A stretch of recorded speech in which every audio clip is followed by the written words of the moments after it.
নমস্কার বন্ধুরা, আমি আজকে ডিমের একটা অভিনব রেসিপি নিয়ে এসেছি।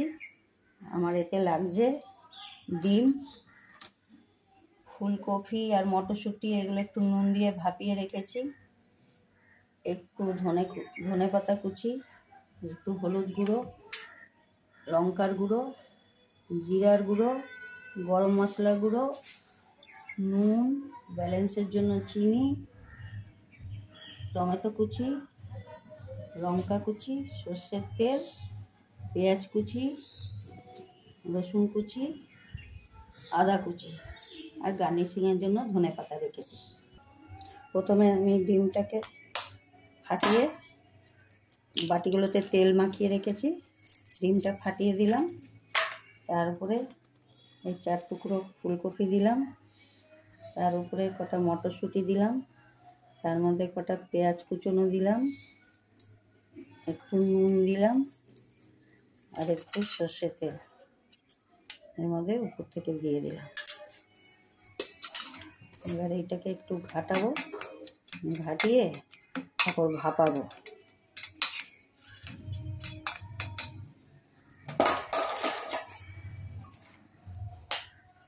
আমি আরেকটা সাজাচ্ছি, দেখুন।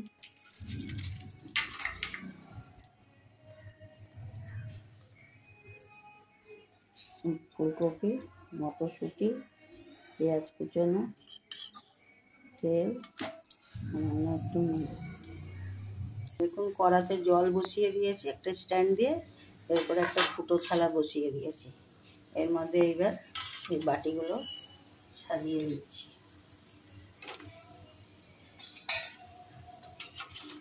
দিয়ে এবার চাপা দিয়ে দেব।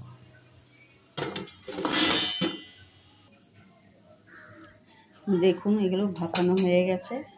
এগুলোকে এমনি করে তুলে আস্তে করে এরকম করে চারিদিক দিয়ে নাড়াবেন, দিয়ে উঠে যাবে। উঠে এমনি করে তুলে রাখবেন। তুলে রাখলে এমনি হয়েছে।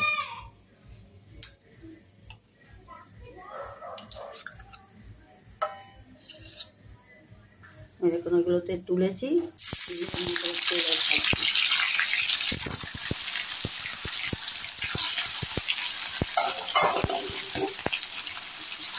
তেলে ভাজতে হবে, ভেজে তুলে তারপরে আবার মশলা দিয়ে কষাবো, কষিয়ে তারপরে উঠবো। দেখুন এমনি করে ভাজা হয়েছে, এগুলো ভেজে তুলে রাখছি।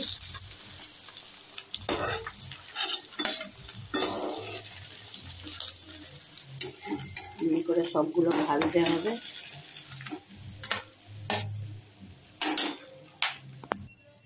দেখুন তেল গরম হয়ে গেছে, তেলের মধ্যে আমি পেঁয়াজগুলো দিয়ে দিলাম।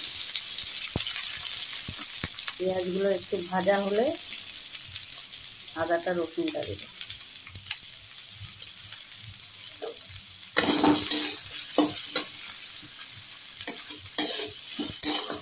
নুন দিয়ে দিচ্ছি, একটু নুন দিয়ে দিচ্ছি, তাড়াতাড়ি ভাজা হবে।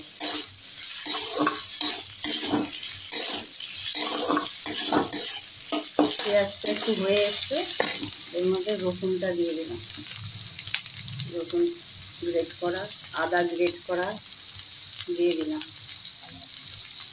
দিয়ে একটু নাড়াচাড়া করি।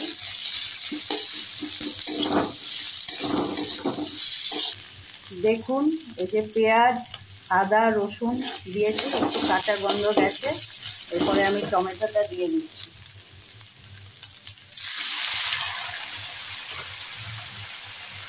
এর মধ্যে একটু কাঁচা লঙ্কা কুচি দিয়ে দিলাম। তারপরে মশলা দেবো আবার, টমেটোর কাঁচা গন্ধটা যাচ্ছে। এই যে দেখুন তেল ছেড়ে দিয়েছে টমেটো, আদা, রসুন, পেঁয়াজে। আমি তেল বেশি দিই না, দেখুন।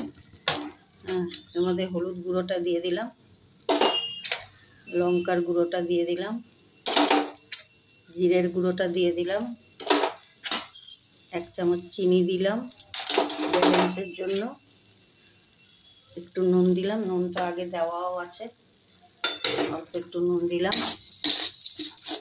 এবার মশলাটা জল দিয়ে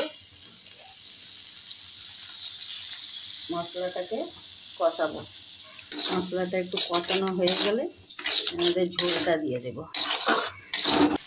দেখুন মশলাটা কষানো হয়ে গেছে, এর মধ্যে আমি এখন ঝোল দিয়ে দিচ্ছি, জল দিয়ে দিচ্ছি।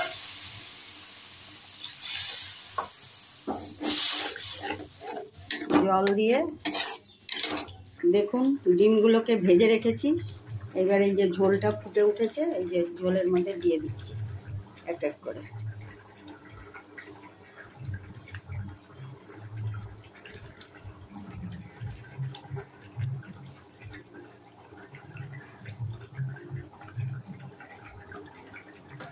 এর মধ্যে এই যে মটরশুঁটি কটা ছিল দিয়ে দিলাম ভাপানো,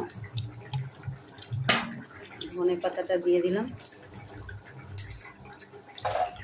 গরম মশলাটা দিয়ে দিলাম, দিয়ে ফুটে উঠলেই নামিয়ে দেব।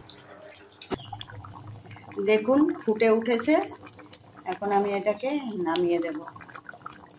দেখুন আমার অভিনব ডিমের কারিটা কেমন হয়েছে দেখতে, দেখে সবাই কমেন্ট করবেন, সাবস্ক্রাইব করে দিবেন একটু পছন্দ হলে, তাহলে আমিও একটু করতে আনন্দ পাবো।